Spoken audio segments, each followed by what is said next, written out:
There's only one reason people do the things they should do. One reason. There's one reason people do the things they do. There's only one reason people don't do the things they should do. And I'm going to tell you what that reason is. The reason people do the things they do and the reason people don't do the things they don't do is one reason and one reason only. This is going to change your life. You're not going to quit smoking by willpower. You're not going to lose weight by willpower. You're not going to build a business by willpower. You're not going to go out and start prospecting by willpower. You're not going to sell stuff by willpower. You're not going to write a book by willpower. You're not going to build a network marketing business by willpower. You're not going to go out and become an online marketer by willpower. Willpower has failed you your whole life, so stop trying to depend on willpower to change your life. Willpower cannot change your life. So there's one reason. Here's the reason. Who wants to know what the reason is that causes people to do the things they do? If you want to know, give me some hearts or some taps or some likes or give me something. I don't know. Whatever those things are you touch on Facebook. So here's what causes people to do the things they do. People do the things they do for one reason. Here's the reason. It's called feelings. That's right. The reason people do the things they do is one reason. People do the things they do because they feel like it. The reason you work on the stuff you work on is because you feel like working on it. The reason you don't work on the stuff you don't work on is because you don't feel like it. The reason you take the actions in your business you take is because you feel like taking those actions. The reason you don't take the actions in the business that you know you should take is because you don't feel like taking them. So the key to success in life is not to make yourself do the thing that should be done. The key to success in life is to learn how, oh, this is so good. The key to success in life and in your business is to learn how to make yourself feel like doing the thing you should do. If you learn how to make yourself feel like doing the things you should do, you'll never have to make yourself do the thing because you already feel like doing it. I'm telling you, the reason you don't accomplish the things in your life that you desire to accomplish is because you don't feel like it. You got to learn how to master your feelings and make yourself feel like doing the things that are going to serve you, and make yourself not do the things that are not going to serve you. So you got to make yourself not feel like not doing the things that are not going to serve you. Now, I got to make myself feel like exercise. I don't have to make myself exercise. I have to make myself feel like exercising. I got to attach enough pain to not exercising and enough pleasure, enough joyful anticipation to exercising that not only do I exercise, I can't help but exercise. I gotta make myself enjoy eating the foods that support my life, my business, my relationships, my experience. I've got to attach enough joyful anticipation to eating that food and attach enough pain to eating the food that makes me feel sick and sluggish and tired and worn out and like I'm going to have a heart attack. I got to stop eating that food. I got to make myself drink enough water that I'm going to be able to be strong and healthy and vibrant, and my muscles don't ache, and I feel hydrated and I feel energized by the water that I drink. I've got to learn how to make myself feel like doing the things that I should feel like doing. I'm going to tell you something.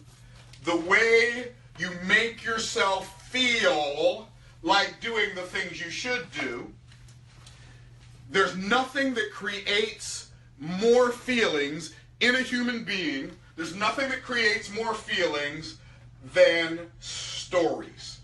And I'm going to tell you something. If you've not mastered like getting into the game of life instead of watching the game of life, if you've not mastered being a participator in life instead of being a spectator in life, the reason you haven't mastered that thing is because you haven't learned to tell yourself the right stories that make you feel like doing the things that are going to serve you and make you feel like not doing the things that are not going to serve you. I'm going to tell you something. My brother's so goofy. My brother Dwayne. My daughter and my son-in-law are brilliant in the arena of fitness and weight loss and building muscle and all that stuff. I mean, I'm 55. I'm in pretty good shape for a 55-year-old joker, right? But one of the reasons I'm in such good shape is because my daughter Dee Dee and her husband John, They are ultra elites. They've created this program called, you know, how to be an ultra elite. I don't know what the name of the program is, but the concept is called an ultra elite. And they show you how to eat the foods you want to eat, but you do it in a way that serves you instead of in a way that doesn't serve you. And I'm telling you, like, I was 225 pounds, y'all. Hey, I want you to hear what I just said. I was 225 pounds, and I hadn't eaten waffles in 10 years. In 10 years. My daughter, and I love waffles. You don't even understand. Me and waffles have a thing. And my daughter, my son-in-law, taught me how to eat waffles and still lose weight. And by the way, I know that doesn't sound that great maybe to you, but for me, that was a big deal. Because, I had salad for supper tonight. I didn't eat waffles today, but I'll eat waffles a couple times a week. Sometimes I even eat them for supper. And I'm telling you, I am as strong as I've ever been in my life. I'm in almost the best shape of my adult life. Like, and I'm not, but the reason that is because I feel like it. Like, I work out, and my wife and my daughter and my son-in-law, they are gym rats. They love the gym. I don't like the gym. I don't like the smell of the gym. I don't like smelling other people's sweat. I don't want to go in some place and smell other people's sweat and know I'm going to lay down on something that they've been sweating on, and then I got to smell rubber mats mixed with sweat. I'm just already too through. See how I just told myself a story about the gym that does not support me going to the gym? Right? It's not because that stuff is that. It's not that I don't go there because that stuff is there. It's I don't go there because of what the story I tell myself about that stuff being there. But instead, I got my own fitness equipment on my patio. The only person sweats on is me, my wife, and my son. And it's outside. I don't even have to smell my own sweat. Right? So what do? I tell myself a different story. And I can practice my breathing. I know. See, even when I said that, some of you said, what do you mean practice? How you got to practice breathing? Just breathe. No. I practice my breathing. I practice taking in a lot of oxygen when I'm working out. I practice regulating my heartbeat, so when I'm really pushing myself on my Schwinn Airdyne bike, my arms are going back and forth, my legs are going, and I go 20 seconds real hard and 10 seconds light. 20 seconds real hard, 10 seconds. When I do that, I'm telling myself a story that this is going to give me the energy to play golf without hurting myself, to be able to go out and build a business without being so exhausted that I can't even have a business conversation. And so I'm telling myself a different story. Now, the stories that we tell ourselves, this is how you overcome procrastination. The stories that we tell ourselves either cause us to create one of two feelings. So we get these feelings. So I'm right here, and I'm going to tell myself a story, and this story is that's a lightning bolt. In fact, I'm going to draw a better lightning bolt than that. So this is me. I'm going to tell myself a story, and that story is going to cause me to be energized, right? I'm drawing the best lightning bolt I can, y'all. I'm going to get energized, or I'm going to tell myself a story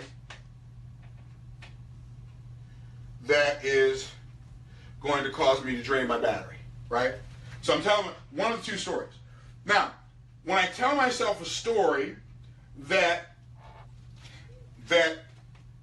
doesn't energize me, I have this thing over here. I have this objective. I have this objective over here on this side. And this objective is called a desire. Right? So it's called a desire. So I've got this objective that I desire. Do you realize all the feelings we create inside ourselves, all the feelings we create inside of ourselves, we create them inside ourselves based on something we desire in the future. Everything we desire is in the future. The stuff we have right now, we don't have to desire because we already have it, right? So I've got the stuff over here that I desire in the future. There's this outcome. So I've got an outcome,